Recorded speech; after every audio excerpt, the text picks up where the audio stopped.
My name is Miguel Patino, and today I'm going to be doing a presentation on anxiety disorder in American Sniper for PSYC-107. Description: American Sniper is based on the story of Chris Cow, a Navy SEAL American sniper known as having over 160 confirmed kills.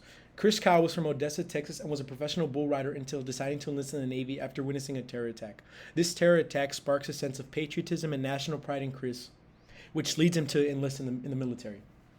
Chris marries his first wife, just before leaving for his first tour. The setting of the film is in Iraq and Odessa, Texas, from 1999 to 2009. Diagnosis: in the film, Chris Cow begins to become affected severely after each and every tour that he embarks on to Iraq. After every kill, it begins to affect him, not just himself, but his family more and more. He begins to blame himself for the death of his comrades, and it begins to take a severe emotional burden on Chris. The film displays Chris multiple times in Iraq and how he has to make hard calls and choose between enemy and friendlies, even having to kill children at times just because it threatened the well-being of his unit. Returning home affects Chris severely. Everyday sounds such as lawnmowers and power drills put him on edge, and he begins to react violently due to this hypervigilance and alertness that he adapted from in the military. Diagnosis: Chris's condition continues to get worse and worse, as I said, after each and every tour. Chris goes to see a psychiatrist, and he initially dismisses his diagnosis of PTSD due to generalized stigmas in the U.S. Many soldiers choose to have a tough guy persona and don't want to be hospitalized or receive the treatment of PTSD due to the embarrassment and shame that comes with it.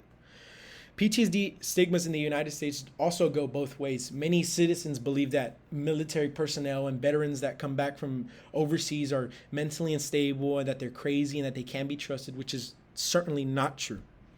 People with PTSD may show symptoms of hostility, agitation, mistrust, severe anxiety, vivid flashbacks, emotional detachment, and insomnia. Evidence and scenes. The first example of Chris's PTSD is at a barbecue where he attends a barbecue with his family and he sees that a dog is playing with his son. He mistakes this playful nature as an act of violence, and he lunges at the dog, severely injuring it and almost leaving it at the brink of life. The second example is Chris refuses to go home and face his family due to his overwhelming PTSD just surging at random moments. There's a scene where he just is sitting at a bar after coming back from a tour and refuses to go home, which is a symptom of emotional attachment. The only symptom that isn't really demonstrated in this film is self-destructiveness. However, it may have happened to the real Chris Cow behind the scenes and not displayed in the movie as well.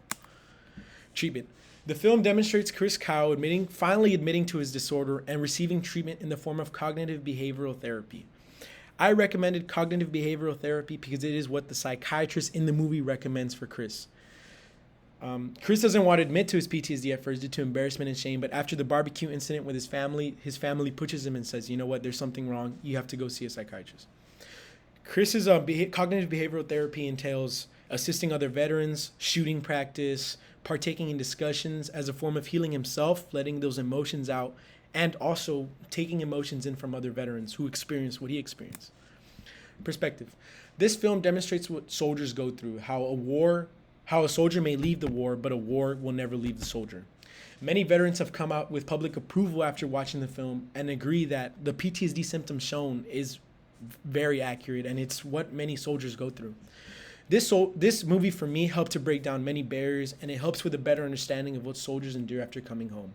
I was definitely one of those citizens that agreed that many veterans are just emotionally unstable and that they're crazy. But after watching this film, it makes me understand that what the true sacrifice that soldiers lay down and how PTSD is not a simple disorder and that it's a very serious trauma. In memory of Chris Cow, the American hero. Thank you.